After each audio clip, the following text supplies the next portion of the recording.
Question सवाल इसके बारे में हो सकते हैं। लोग ऐसा सोच सकते हैं कि जब हमारे पास इतना अच्छा बिजनेस मॉडल है, हम फैक्ट्री तैयार करने वाले हैं, हम इतना अच्छा उत्पादन करने वाले हैं और उत्पादन भी कैसा, सीएनजी का। ऐसे दिन में कि जब पेट्रोल डीजल 100 के ऊपर है और हम ऐसे सीएनजी का निर्माण करेंगे जिसके ऊपर टू व्हीलर से लेके फोर व्हीलर सभी पेट्रोल डीजल की सभी गाड़ियां, बस तक सभी गाड़ियां चलेंगी। ऐसा ऐसा फ्यूल, ऐसा सीएनजी की जहां जो ट्रैक्टर के लिए भी चलेगा, ट्रक के लिए भी चलेगा। घर घर की रसोई में हम लोग एलपीजी को रिप्लेस कर पाएंगे। हर इंडस्ट्री को जो फ्यूल आज इस्तेमाल होता है उसको हम लोग रिप्लेस कर पाएंगे। तो इतना अच्छा अगर हमारा बिजनेस मॉडल है, इतनी अच्छी हमारी फैक्ट्री, इतना सब कुछ है, तो पूरा फोकस पहले फैक्ट्री पे देना चाहिए।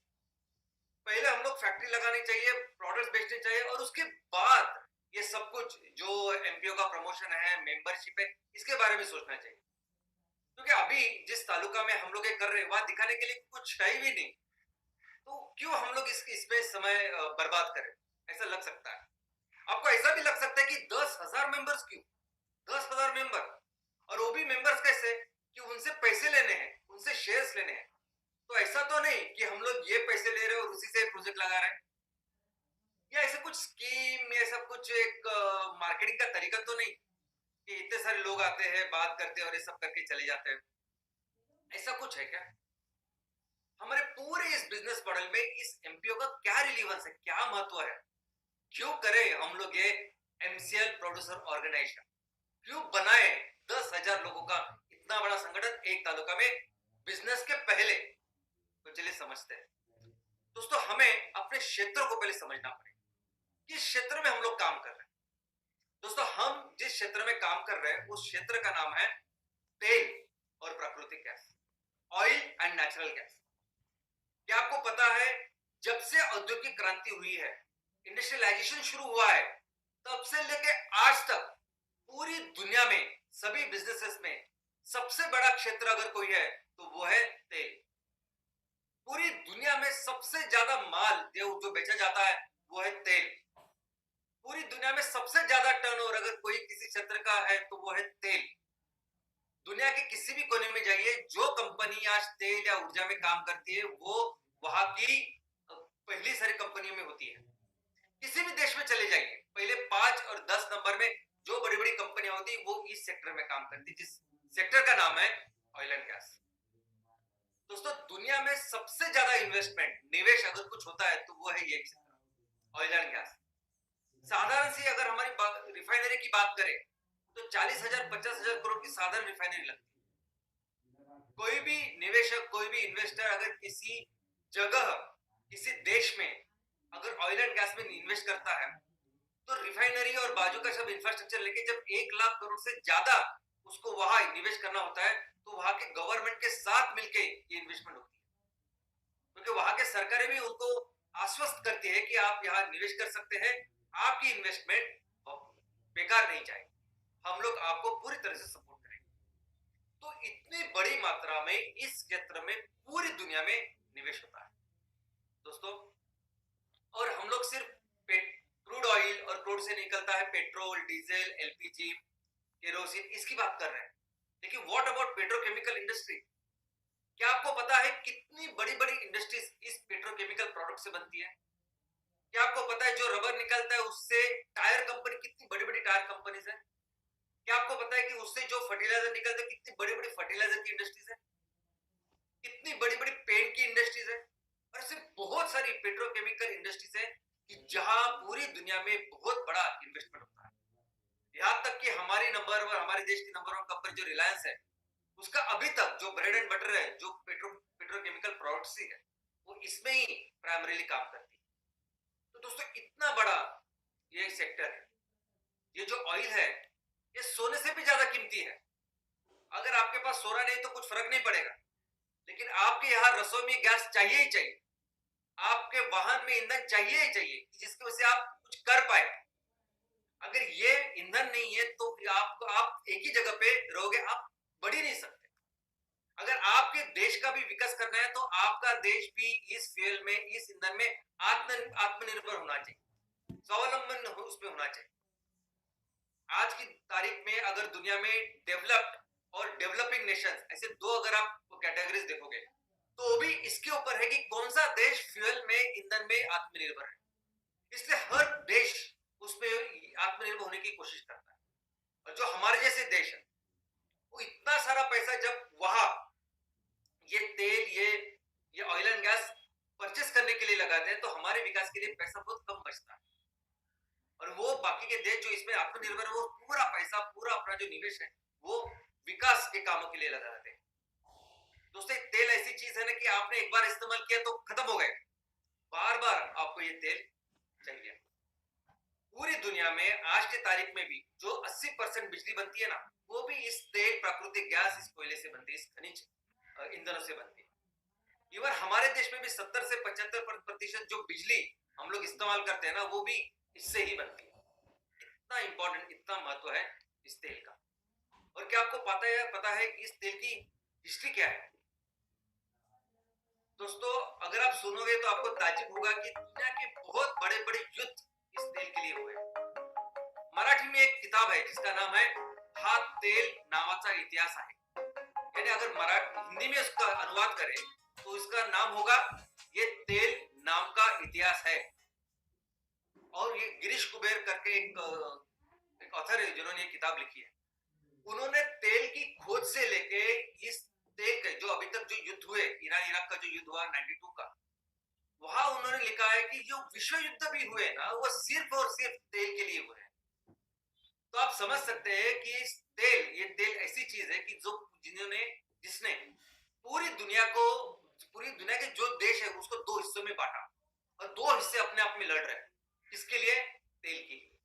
और ये वो तेल है दोस्तों। ये तेल दुनिया का सबसे स्ट्रांग ऐसा सिस्टम है। इसकी जो नेटवर्किंग है ये बहुत ही स्ट्रांग है।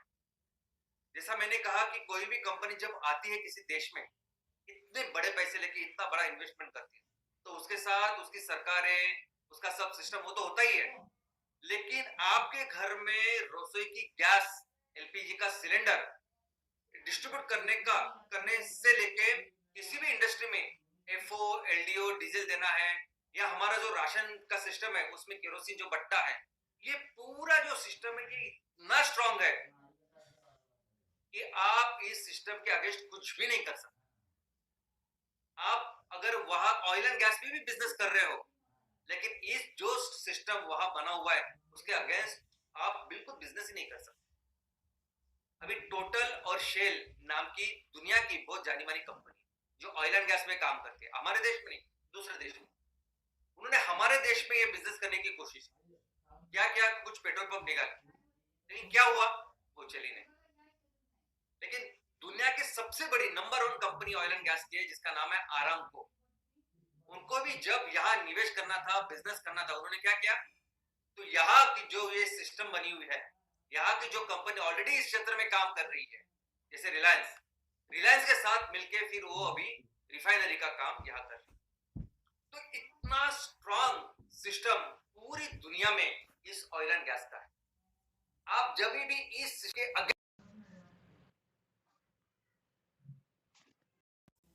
और दोस्तों लेकिन एमसीएल के लिए ये बिजनेस नहीं है। एमसीएल के लिए ये हम लोग कुछ इन्वेस्ट करें, कुछ प्रॉफिट निकाले, ऐसा हम लोग सोच ही नहीं रहे। हमारा मकसद, हमारा विजन, हमारा मिशन बहुत अलग है। हमें पूरी दुनिया को बचाना है। पूरी दुनिया को बचाने के लिए हम लोग लिख रहे हैं। हमें 100% ये पूरा जो फॉसिल फ्यूल, ये पूरा जो खनिज ईंधन का व्यापार है, इसको 100% रिप्लेस करना है ऐसे ईंधन के साथ जो ईंधन हम अपने देश में, अपने घर में हमारे किसान लोग तैयार करें। हमें इस पूरे सिस्टम को रिप्लेस करना है ऐसे ईंधन के साथ, ऐसे सिस्टम के साथ कि जो सिस्टम फिर ईंधन ऐसा यूज करेगा जो ईंधन इस पर्यावरण का ख्याल रखेगा, अपनी धरती माँ का ख्याल रखेगा। ये बिजनेस नहीं है, ये इस मिशन है कि चलो मिलके इस दुनिया को बचाते हैं, इस पर्यावरण को बचाते हैं। ये बिजनेस से कई आगे है। और ये जब काम करना है, ये इतने स्ट्रांग सिस्टम के आगे काम करना है, तो ये काम करना पड़ेगा एक क्रांति, एक आंदोलन जैसा, एक रिवॉल्यूशन जैसा। ये बिजनेस जैसे काम करके नहीं चलेगा। बिजनेस जैसे काम करे तो हम लोग कहीं टिक नहीं पाए। ये और रियल सेंस में जैसे हम लोगों ने भी शुरुआत की, ये रिवॉल्यूशन करके शुरुआत की, धरती माता के प्रति रिवॉल्यूशन करके शुरुआत की। और जब ये क्रांति करना है, ये क्रांतिकारी बदलाव अगर हमें लाना है, पूरी दुनिया में लाना है, हमारे तहसील से शुरुआत करनी है, तो इस क्रांतिकारी बदलाव के लिए हमें चाहिए वो लोग जो हमारे इस विजन और मिशन के साथ खड़े रहे। वो लोग कि जो फैक्ट्री देख के, प्रोडक्ट देख के ना आए, तो ये आपका विजन और मिशन देख के आपके साथ जुड़े और हमेशा लेके जिंदगी भर आपके साथ खड़े रहे, डटे रहे, ताकि हम मिलके ऐसा सिस्टम बनाए जो इस विषारी सिस्टम को खत्म करे। दोस्तों, एमसीएल प्रोड्यूसर ऑर्गेनाइजेशन, टेक्निकली अगर आप देखोगे तो क्या है एमसीएल प्रोड्यूसर ऑर्गेनाइजेशन? तो मैं बोलूंगा कि एमसीएल प्रोड्यूसर ऑर्गेनाइजेशन है हमारे जो लोग गांव में रहते हैं उसका संगठन। कुछ लोग ये भी बोलेंगे कि इसका नाम आपने एमसीएल फार्मर्स ऑर्गेनाइजेशन क्यों नहीं रखा, किसान संगठन क्यों नहीं रखा, प्रोड्यूसर ऑर्गेनाइजेशन क्यों रखा? दोस्तों, हमारे देश में किसान उसको बोलते हैं जो जिसके पास किसान का वो प्रमाण पत्र होता है। अगर आप खेती भी कर रहे हो फिर भी आपको वो मैं किसान हूं इसका प्रमाण पत्र लाने के लिए 6 महीने लग सकते हैं। लेकिन अगर आपने उस कागजात के ऊपर ध्यान नहीं दिया है, अगर दादा परदादा के नाम पे आज भी जमीन है, तो आपको अपने नाम पे लाके उसका वो आप किसान हो ये सर्टिफिकेट लाने के लिए 1 साल से ऊपर लग सकता है। कई सारे ऐसे लोग हैं कि जिनके नाम पे वो कागजात है, जो 7/12 पे उनका नाम है, लेकिन वो कई शहर में जाके नौकरी धंधा कर रहे हैं। और कई ऐसे लोग हैं जो सालों से अपनी खेती का काम कर रहे हैं, दिन रात मेहनत कर रहे हैं, लेकिन उनका नाम कहीं नहीं। हमारा जो संगठन है एमसीएल संगठन, ये पूरे ऐसे लोगों का संगठन है जो सभी किसान और बगैर किसान है। अगर आप टेक्निकली, लीगली या कायदे कानून से देखोगे तो अब तक पूरी जो इंडस्ट्रीज, पूरी जो कंपनी का व्यापार होता है, धंधा पानी होता है, बिजनेस होता है, वो जिस कायदे कानून के ऊपर होता है वो कानून है कंपनीज एक्ट 1956, 1956 का कंपनी का एक्ट। लेकिन जिनके रिकमेंडेशन के ऊपर ये एक्ट बना, वाई के अलग कमेटी, इस कमेटी ने तभी भी 1956 में ऐसा प्रोविजन करके रखा है, ऐसा प्रोविजन कि जिसमें ये सभी किसान इकट्ठा आ सकते हैं, खुद को ऑर्गेनाइज कर सकते हैं और ज्यादा से ज्यादा प्रॉफिट लाने के लिए अपने तरीके से बिजनेस कर सकते हैं। एकदम जैसे प्राइवेट कंपनी होती है ना, वैसे कर सकते हैं। ऐसा प्रोविजन 1956 से अभी तक है, हमेशा था। लेकिन इसके लिए स्पेशल एक्ट होना चाहिए। ये 2002 के बाद उसके ऊपर काम चालू हुआ और 2013 में ये अमेंडमेंट। और इसका पूरा फोकस, किस लिए ये एक्ट बना, किस लिए ये सब कायदे कानून बने, क्योंकि इसका पूरा फोकस था एग्रीकल्चर। दोस्तों, एग्रीकल्चर, कृषि, खेतीबाड़ी जो है, आज भी हमारे देश में 50% से ज्यादा जो नौकरियां है ना, वो यहां से आती है। हमारे देश का पूरा जो उत्पन्न है, जो जीडीपी है, 17 से 18% जीडीपी हमारे देश के इस एग्रीकल्चर, इस कृषि से आता है। लेकिन जिस तरह उसका विकास होना चाहिए था, जिस तरह उसकी उत्पादकता बढ़नी चाहिए, वो बढ़ी नहीं।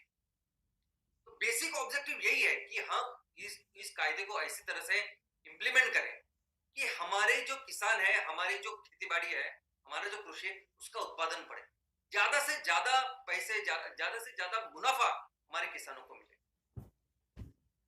लेकिन क्या जरूरत थी ऐसे देश में ऐसा नया कायदा कानून लाने की कि जो देश पूरी तरह से पहले से कृषि प्रधान ही है, पूरा जिसका ढांचा ही कृषि के ऊपर है, इसकी अर्थव्यवस्था कृषि के ऊपर।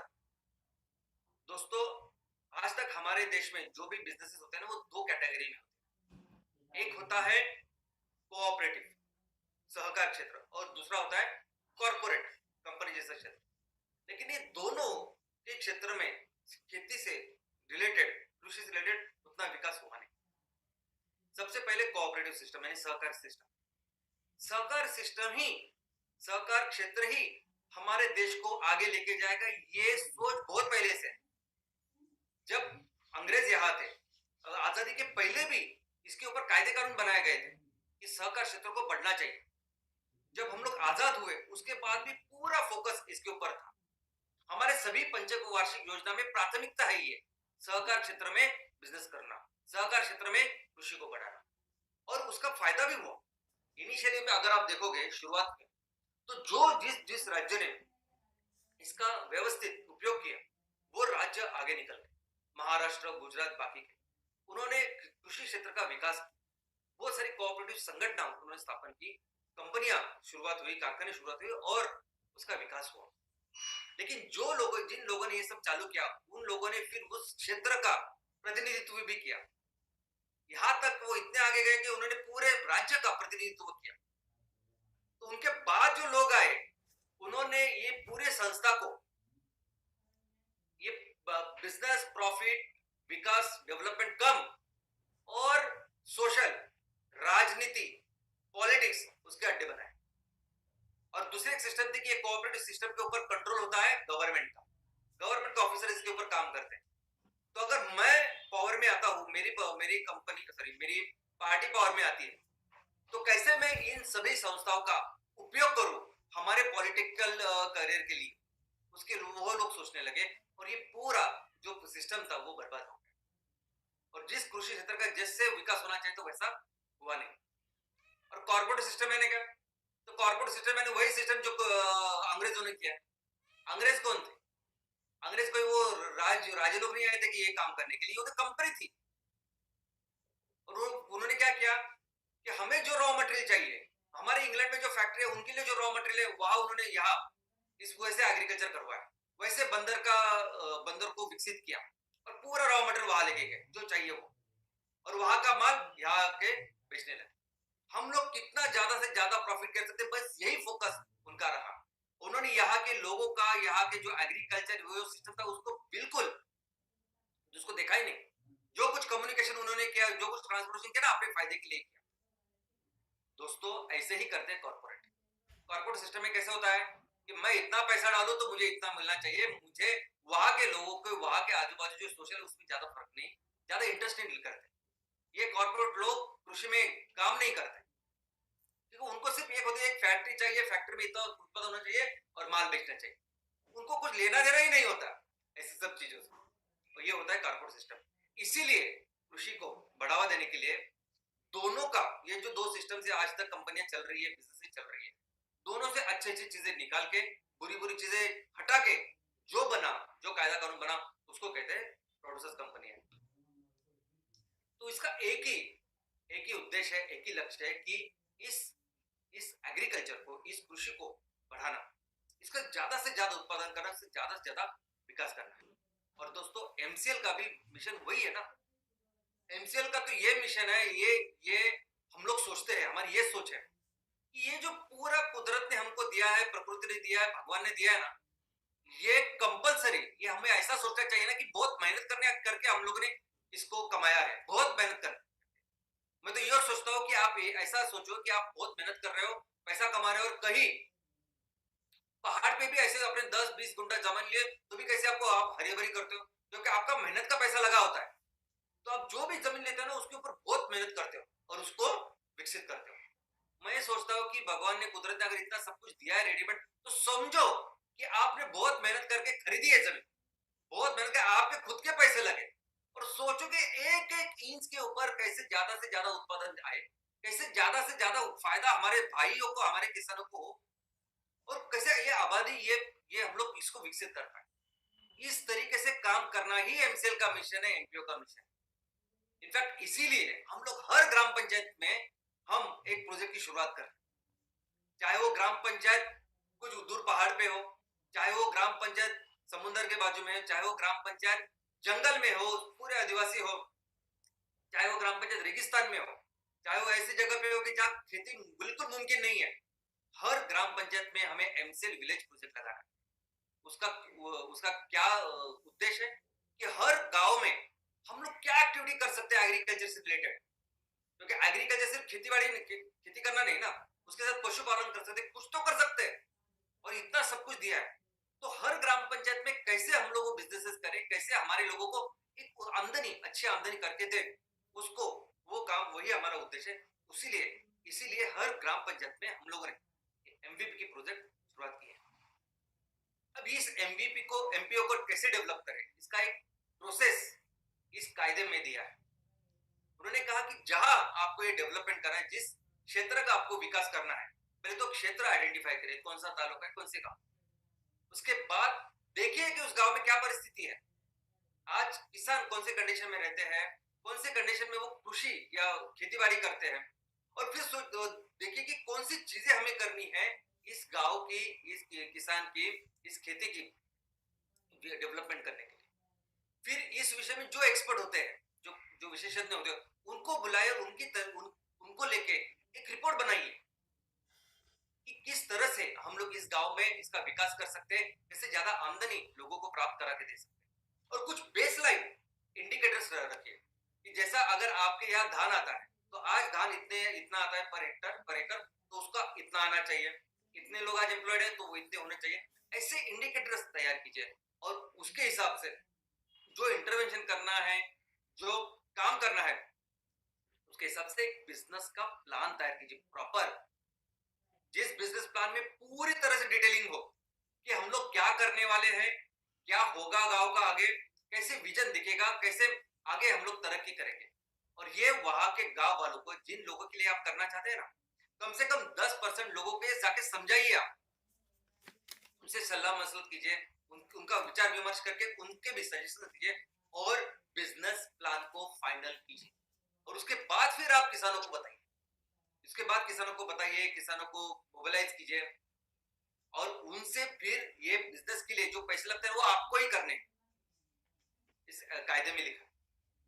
एक तो पूरे किसानों को ये प्लान बताने के लिए आप सभी का इस्तेमाल कर सकते हैं, पैम्पलेट बना सकते हैं, वीडियो बना सकते हैं, सेमिनार कर सकते हैं, मीटिंग्स कर सकते हैं, सब कुछ करें, लेकिन पैसे आपको जमा करने, इकट्ठा करने। तो सभी मेंबर से पैसा लीजिए, लोन लीजिए, जो चाहिए जैसे आपको करता है वो पैसे लीजिए और फिर फैक्ट्री की शुरुआत, बिजनेस की शुरुआत, जो भी आप करना चाहते हैं। और वो बिजनेस पूरा करने के बाद फिर सोचिए कि क्या क्या असेसमेंट हुआ, कैसे हम लोगों ने जो सोचा था कि हमें ये तरक्की करनी है, ये आगे जाके करना है, ये हुआ क्या, ये सब असेसमेंट ऑडिट कीजिए और इस तरह से इस प्रोसेस को कंप्लीट कीजिए। जैसे ये कायदा कानून ये बना, उसके बाद हर राज्य में हजारों ये प्रोड्यूसर कंपनी तैयार, हजारों। और जिस तरह से जो हमारी सोच होती है ना कि इसके तहत मुझे गवर्नमेंट की कुछ सब्सिडी मिलेगी, इसके तहत मुझे कुछ बैंक का लोन मिलेगा, बस यही सोच। अभी उसको कैसे रिपे करे, क्या करे, वो कुछ ज्यादा नहीं, बस इसी के लिए अभी महाराष्ट्र में 2500 से ज्यादा फार्मर प्रोड्यूसर ऑर्गेनाइजेशन। लेकिन अगर आप इनको पूछेंगे कि क्या बिजनेस प्लान है आपका, जब रजिस्टर करते हैं ना, तो उनके सब्जेक्ट्स में अगर आप देखोगे क्या कौन सा बिजनेस करने वाले हैं ये जो आरओसी में रजिस्टर करते हैं, तो देखोगे तो उसमें 25 बिजनेस लिखे होते हैं। हम दूध का धंधा भी करेंगे, हम ऑर्गेनिक फार्मिंग करेंगे, हम मधुमक्खी का पालन करेंगे, हम लोग धान का काम करेंगे, ये सब कुछ उसमें लिखा होता है। और पता कुछ नहीं है, सिर्फ लोन लेके फिर वही एनपीए करना किसानों के ऊपर, या बाकी जो कुछ है कर्जा बढ़ाना। दोस्तों ऐसा हम लोग नहीं करना। एमपीओ का जो भी काम आज हम लोग कर रहे हैं, हमारा पूरा ब्लूप्रिंट, हमारा पूरा रोडमैप आज की तारीख में है। क्या करने वाले हैं, कैसे करने वाले हैं, कहां तक जाना है, क्या बिजनेस के इंडिकेटर है, कितना टर्नओवर, कितना प्रॉफिट, ये पूरा ध्यान में रख के सोच के हम लोगों ने काम की शुरुआत। ये जो एमपीओ है, ये प्रोड्यूसर ऑर्गेनाइजेशन, इसके कुछ तत्व होते हैं जिसके तत्व के आधार पर ये चलती है। Number 1, open and voluntary membership, कोई भी इसका मेंबर बन सकता है, उससे बन सकता है। दूसरा, इसको चलाएगा कौन, तो इसको वही चलाएगा, ये सभी जो लोग हैं एमपीओ मेंबर, वो अपने इस समुदाय से डायरेक्टर का चुनाव करेंगे।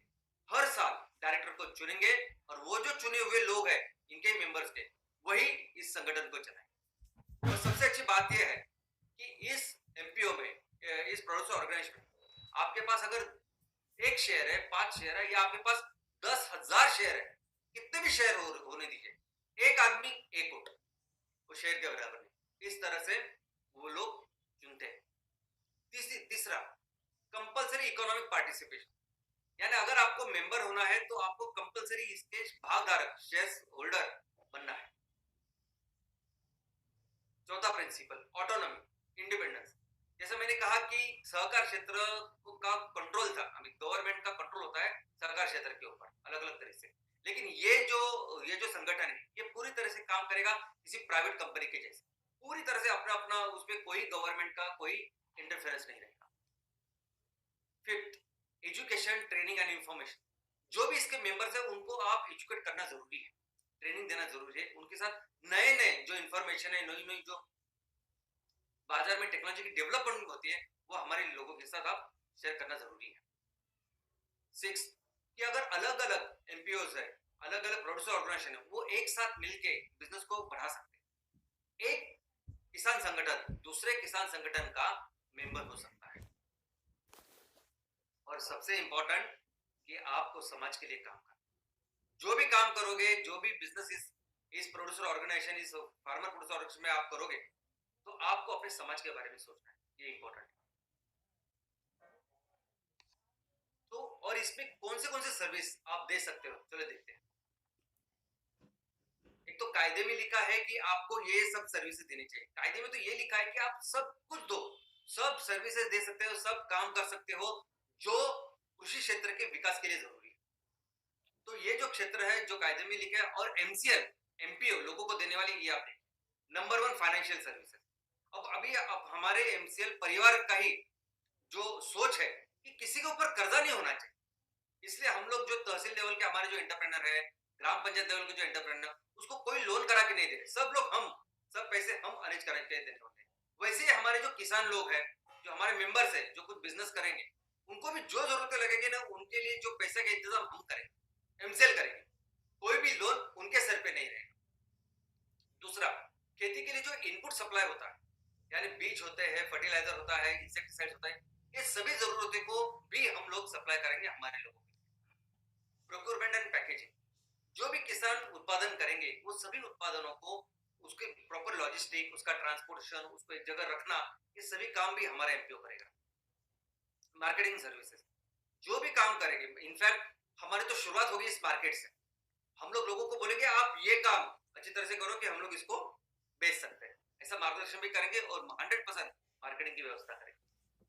इंश्योरेंस सर्विसेज, जो भी चीजें हम लोग तैयार करेंगे उसके लिए, जैसे प्राइवेट फैक्ट्री में अपने मालों का इंश्योरेंस होता है, वैसे हम अपने धन का, अपने उत्पादनों का इंश्योरेंस करेंगे।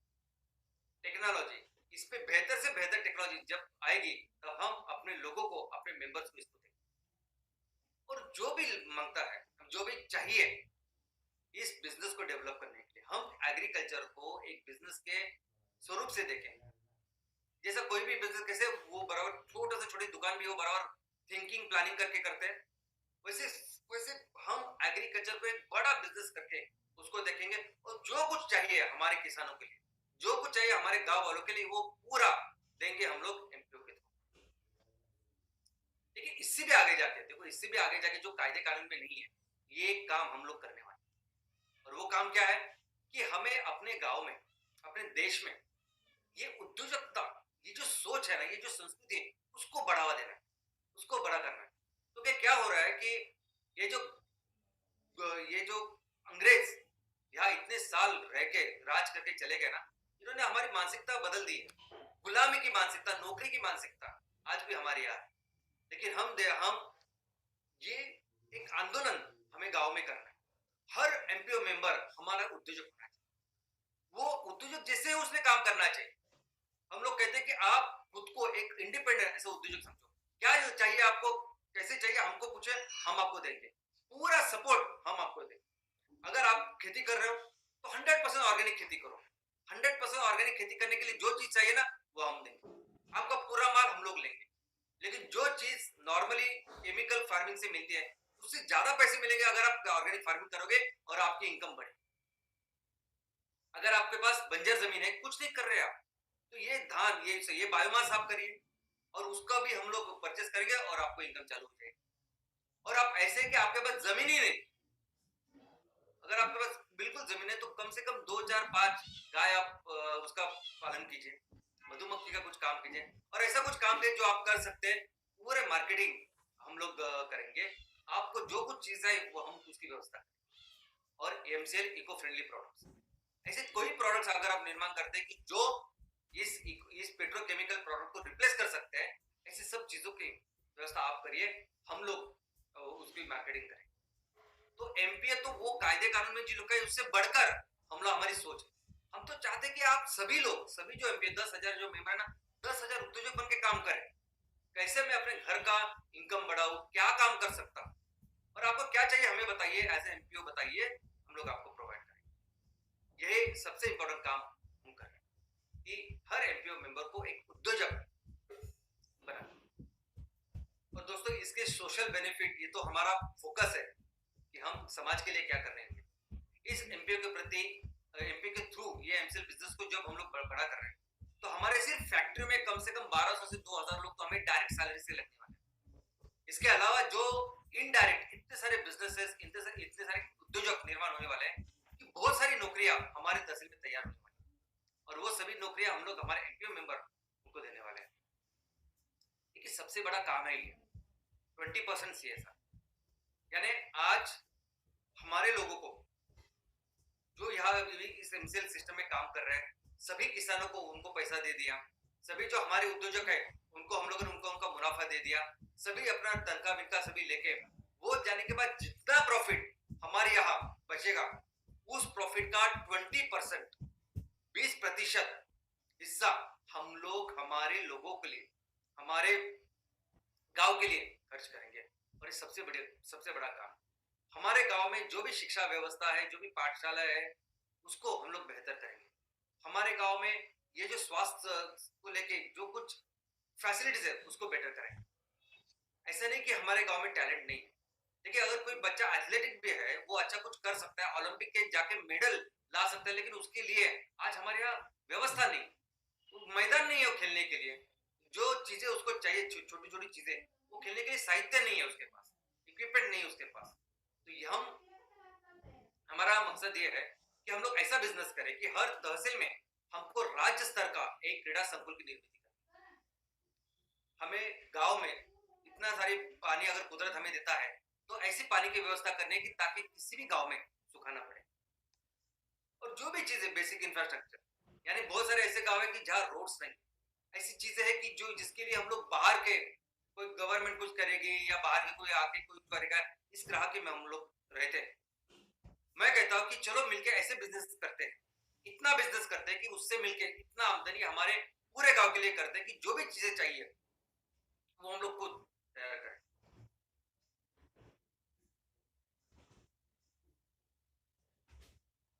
शेयर मनी, ये बहुत सवाल होता है कि आप लोगों से पैसे ले रहे, शेयर्स ले रहे। दोस्तों एक तो बात है, ये है कि ये कंपलसरी है। आप एमपीओ के लीगली कायदे से भी आप सभासद बन ही नहीं सकते, मेंबर बन ही नहीं सकते, जब तक आप उसके शेयर होल्डर नहीं, जब तक आप उसके शेयर्स नहीं लेते, जब तक वो शेयर्स आपके नाम पे। नंबर 1। दूसरा क्या बाकी की कंपनी करती है कि आपसे सब पैसे इकट्ठा करते हैं और ऊपर से लोन लेते हैं और फिर वो बिजनेस व्यवसाय चालू करते हैं। यानी एक तो आप अगर मेंबर हो उस कंपनी के, उस प्रोड्यूसर ऑर्गेनाइजेशन, तो आपने पैसे तो दिए, शेयर तो लिए, ऊपर से आपके सर पे जरा लोन भी चढ़ता। जैसे बिजनेस होता है वो कम हो जाएगा, वो अलग बात है। एमसीएल क्या करेगी आप सोचो, एमपीओ क्या कर रही है आप सोचो। हम लोग तो पूरे सर्विसेज देने ही वाले, उससे ज्यादा हमने सोचा है हमारे मेंबर्स के लिए। कंपलसरी एक आंदोलन जैसे हम लोग हर घर में कम से कम इतनी आमदनी जानी चाहिए, हर घर में 5000, 8000, 10000, 15000 जाना चाहिए, जितना पॉसिबल है उतना मिलना चाहिए। ये हमारा आंदोलन तो रहेगा ही, उसके लिए पूरा काम तो हम लोग करेंगे, लेकिन इसके आगे क्या करें आप देखिए। इसके लिए कोई कर्जा नहीं होगा, कोई लोन नहीं होगा, ऊपर से ये सारे पैसे हम लोग आपके यहाँ के तहसील की जो स्टार्टअप है, जो बायोफ्यूल स्टार्टअप है, उसमें ये पैसा डालेंगे और आपको उसके शेयर देंगे फेस वैल्यू के ऊपर। यानी जो मिनिमम शेयर रहता है ना ₹1 का, जो उसके मालिक को भी ₹1 का मिलता है, वो भी आपको देंगे ₹1 से सभी मेंबर्स को देंगे। ये बहुत अच्छी बात है। ₹1 से तो उस वेंचर कैपिटलिस्ट और एंजल इन्वेस्टर को भी नहीं मिलते, उनको भी थोड़ा सा चढ़ा के ही देते हैं, क्योंकि ये जो बड़े अमीर लोग होते हैं वो क्या करते हैं, उनके पास करोड़ों रुपए होते हैं, और वो जब ऐसी छोटी छोटी कंपनी होती है उसमें निवेश करते हैं, और ये जब कंपनी बड़ी होती है तो उनके पे पैसे 20 गुना, 30 गुना, 50 गुना बड़े होते हैं, ज्यादा होते हैं। और ये अपॉर्चुनिटी ये सिर्फ उनके लिए होती है जिनके पास बहुत सारे पैसे होते हैं।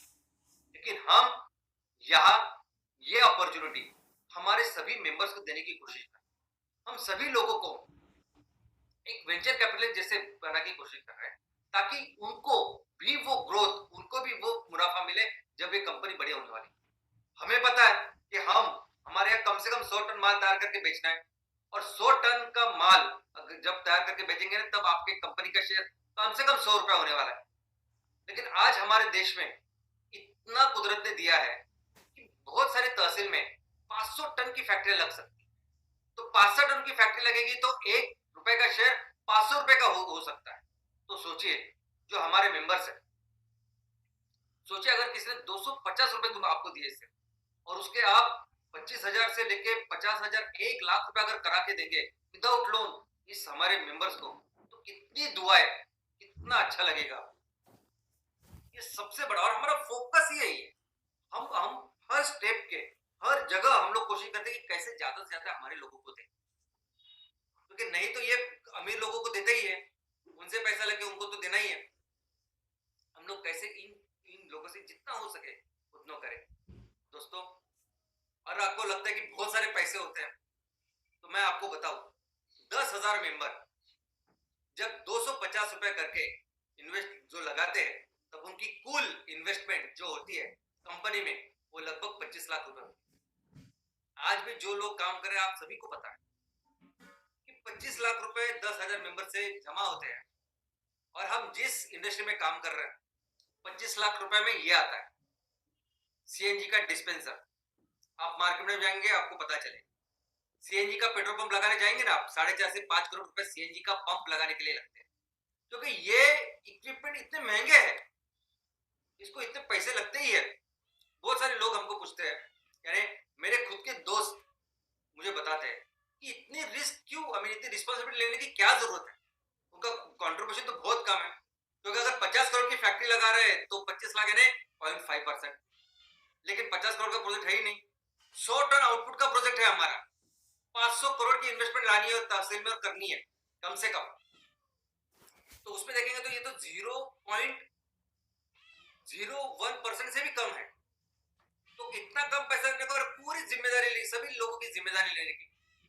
लेकिन मैं हमेशा बोलता हूँ, अरे यही तो अपना काम है, इसके लिए सब कुछ शुरुआत की, इसके लिए कर रहे हैं हम लोग ये धंधा बिजनेस, प्रॉफिट के लिए कर ही नहीं रहे, लोगों के लिए तो कर रहे हैं, और करेंगे ना, जितना ज्यादा पॉसिबल है उतना करेंगे, क्योंकि हमें डरने की जरूरत नहीं। एक बहुत ही अच्छे नेक इंटेंशन से काम कर रहे हैं, कोई 1 रुपए का इधर उधर हम लोग नहीं करने वाले, तो डरने की जरूरत ही नहीं। अगर हम लोग लोगों के लिए भलाई कर रहे हैं तो आज न कल लोगों को सब पता ही चलेगा, हम अपना काम अच्छे ध्यान से करें दोस्तों। लेकिन कुछ ऐसे समाज के प्रॉब्लम्स भी है, गांव के हमारी समस्या है कि जिसके लिए भी हमें लोगों को जोड़ना है। एक है ये जीरो वेस्ट तहसील, कचरा मुक्त तहसील। कितने गांव में आज कचरा बढ़ चुका है, गांव गांव में इस कचरे के पहाड़ नजर आ रहे हैं, और ये इस कचरे को जलाते हैं लोग, इस कचरे को नदी में डालते हैं, इस कचरे को कुएं में डालते हैं। क्या करते हैं आपको पता ही, ये सब ये जो गंदगी है, ये पानी से, ये दूषित पानी से, ये आपके धान से लेके आपके बदन में जा रही है, कैंसर को बढ़ा रही है। इतने सारे पानी के प्रॉब्लम जो होते हैं वो सिर्फ और सिर्फ कचरे के कारण होते हैं। हमको कंपलसरी ये कचरे से 100% कचरा मुक्त हमारे गांव करना है, हमारा तहसील करना है, और उस कचरे को हम लोग फ्यूल में कन्वर्ट कर सकते हैं। दूसरा, सभी लोगों को आना चाहिए ये एनवायरमेंटल कंजर्वेशन के लिए, यानी हमारा जो पर्यावरण है इसको कौन संभाले, ये हमारी जिम्मेदारी, इसलिए आनी चाहिए। केरला में सभी लोग इकट्ठा आए, और केरला में लोगों ने इकट्ठा आके वहां के जो पानी के स्रोत है, वहां की नदियां है, तालाब है, उसका रक्षण किया है। वैसे हम लोग चाहते हैं कि हर गांव में ऐसा हो, हर गांव में हमारा जो पानी का स्रोत है उसका ख्याल हम लोग रखें। हम लोग चाहते हैं कि पूरे तहसील के ये जो सभी लोग हैं, ये एमपीओ में एक परिवार का एक हिस्सा बने, एक बड़ा परिवार, जो परिवार हमारे गांव की तरक्की के लिए, हमारे किसानों की तरक्की के लिए काम करे दोस्तों। लेकिन सबसे इंपॉर्टेंट रीजन मैं आपको बोलूं, सबसे सबसे सबसे इंपॉर्टेंट, बाकी सब बाजू में रखिए, एक इंपॉर्टेंट रीजन जिसके लिए हमें काम करना है ना, वो है ये, क्या थे हम लोग, क्या बन चुके हैं। ये सभी देश हमें ढूंढने आए थे, इतनी बड़ी इतना बड़ा देश, इतना महान देश था हमारा, कि पूरी दुनिया का 35% से ज्यादा उत्पन्न या ज्यादा जीडीपी हम लोग देते थे, पूरी दुनिया का 35% से ज्यादा हमारे यहाँ से उत्पन्न था। इतना समृद्ध, इतना शक्तिशाली अपना देश था। और इतना ही नहीं, हर हर हर साइंस या हर क्षेत्र अगर आप देखोगे तो इतना आगे डेवलप था, हमारा विज्ञान इतना डेवलप था कि बाकी के लोगों को पता भी नहीं, इतना हम लोगों ने काम किया। हम लोगों ने अगर हड़प्पा मोहनजोदड़ो में देखोगे तो हमारा ड्रेनेज सिस्टम पूरी दुनिया को तो बाद में पता चला, सैकड़ों सालों के बाद ड्रेनेज सिस्टम क्या होता है, हम लोगों ने तब किया था। हमारे मंदिर, हमारे ताजमहल, हमारे ऐसे मॉन्यूमेंट्स अगर आप देखोगे ना तो पूरी दुनिया में कहीं नहीं। और इस अंग्रेजों ने गुलामी में पूरा बर्बाद कर दिया। कंपनी आई, क्या दी है अंग्रेज, कंपनी थे ना, ईस्ट इंडिया कंपनी, वो कंपनी आई, कंपनी का बिजनेस किया और पूरे अपने बिजनेस के लिए, अपने प्रॉफिट के लिए सभी लोगों को पूरी तरह से बर्बाद करके रख दिया। लेकिन दोस्तों सबसे शर्मनाक, दर्दनाक बात यह है कि हम लोग आज भी उस गुलामी में, हम लोग आज भी ऐसी बहुत सारी कंपनियां, ईस्ट इंडिया कंपनी नहीं, एक कंपनी नहीं, ऐसी बहुत सारी कंपनियां आज भी हमारा खून चूस रही। आज भी वो कंपनी आती है, यहाँ बिजनेस करती है, धंधा करती है, और बस हमें तो शायद पता ही नहीं, हमें तो पता ही नहीं कि वो आती है, वो अपना सिस्टम बराबर, यहाँ के जो सिस्टम है ना, वहां बराबर अपना सिस्टम वो तोड़ मरोड़ जो कुछ करना वो करते हैं और अपना बिजनेस करते हैं। आपको क्या लगता है कि आपको नौकरियां देती है? क्या ब्रिटिश लोग नौकरी नहीं देते थे क्या? वहां भी ब्रिटिश लोगों के लिए भी आप काम करते थे, आप वहां उनके सैनिक थे, उनके क्लर्क थे, आज भी आपको नौकरियां मिलती है। लेकिन क्या हम सोचते हैं, इतना बड़ा देश, इतना बड़ा, हर चीज का इतना बड़ा मार्केट, एक कंपनी नहीं है जो काम कर रही है। एक 5,000 रुपए वाला मोबाइल बनाने वाली कंपनी नहीं हमारे यहाँ, क्या टेक्नोलॉजी है उसमें? आज हमारी परिस्थिति है कि इतनी सारी ईस्ट इंडिया कंपनी है कि सुबह जब आप उठते हैं ना और आपको ब्रश करना होता है तो आप दुकान में जाते हैं और टूथपेस्ट नहीं पूछते, आप पूछते हैं कोलगेट दो। आपको जब कॉफी पीनी होती है ना तो वो पूछते हैं नेस कॉफी चाहिए। आपको जब नाश्ता करना होता है 2 मिनट में तो आप नेस्ले का मैगी चाहिए। आप कुछ भी लीजिए ना, ऐसी परिस्थिति हम लोगों ने ला के करी। तो मैं तो कहता हूँ कि ये जो एमपीओ है ना, ये आंदोलन है, आंदोलन, ये आंदोलन है कि आप उन सभी को, पूरे भारत को ये सब जगाने के लिए, उनको बताने के लिए कि क्या थे आप, कौन है। ये एक इकोनॉमिक, एक आर्थिक स्तर का ये आजादी का ही आंदोलन है ना। क्यों क्यों करें हम लोग दूसरे की गुलामी? क्यों बाकी की सभी कंपनी आए हमारे ऊपर राज करें? क्यों हम लोग क्रूड ऑयल 80% से ज्यादा मंगाए? क्यों हम लोग खाने का तेल, वेजिटेबल ऑयल, वो भी लगभग 60-70% बाहर से मंगाए? क्यों हमारा कोयला, वो उसको भी ऑस्ट्रेलिया से मंगाए? यानी कौन सी चीज है? दोस्तों हम इस एमपीओ के थ्रू सभी लोगों को बताना चाहते हैं कि आप समझो कि कौन से देश में आप जन्मे हो, क्या आपका इतिहास है। अरे वो देश कि जहां आज भी देखोगे ना मंदिर कैसे आज भी नहीं बना पाओगे आप, ऐसा देश हमारा, ऐसा हम लोग उसके वारिस है, ऐसी संस्कृति थी हमारी। और क्या कर रहे हैं हम लोग इधर? सुजलाम सुफलाम भारत, पूरे देश का ये 1/3 हम लोग थे, और आज अंडर डेवलप्ड नेशन करके हम लोग हंस रहे हमारे ऊपर। दोस्तों इसलिए हम लोग बेसिक्स पे जाते हैं क्योंकि किसकी वजह से हम लोग नंबर 1 इकोनॉमी थे, किस वजह से महान राष्ट्र थे, वो थे सिर्फ और सिर्फ खेती की वजह से। हम लोग अंग्रेजों जैसा नहीं काम किया हम लोगों ने कि बाहर के जाके बाहर के देश को लूटा और अपने देश को समृद्ध बनाए। हम लोग पैदाइशी, हम लोग यहाँ समृद्ध है, वो इतना कुदरत ने हमें दिया है, और उसका एक ही कारण था, वो था हमारी खेती बाड़ी, और उसके ऊपर ही ध्यान देना है और उसको स्ट्रांग बनाना है।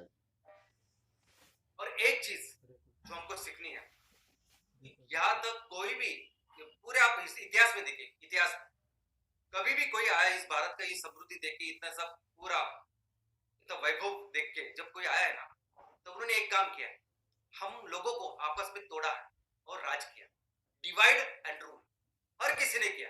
आज भी आप घर के 2 भाई होते हैं ना, वो एक दूसरे के उनपे झगड़ा लगाओ और अपना फायदा करा लो, यही मेंटालिटी के लोग सब आते हैं और काम करते हैं। हमें इस मेंटालिटी से भी बाहर निकालना, हमें अपने तहसील में ना एक ऐसे समाज, एक ऐसे बड़े परिवार का निर्माण करना है ना, जो एकदम इकट्ठा रहे हमारे किसानों के लिए, इकट्ठा रहे हमारे देश के लिए, हमारे गांव के लिए।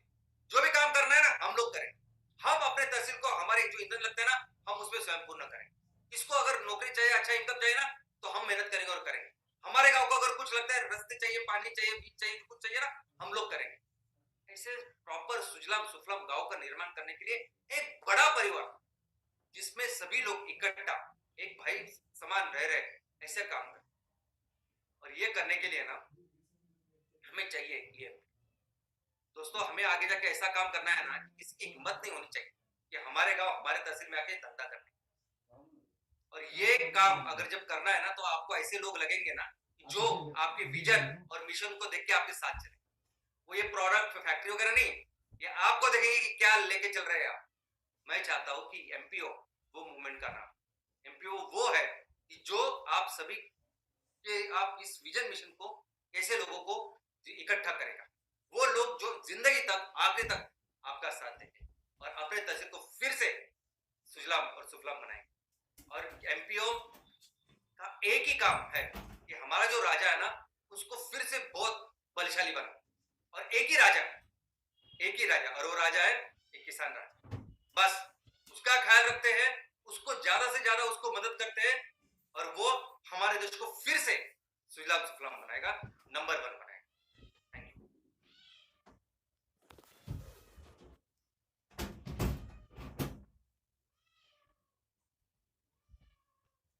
Thank you very much, Shyam.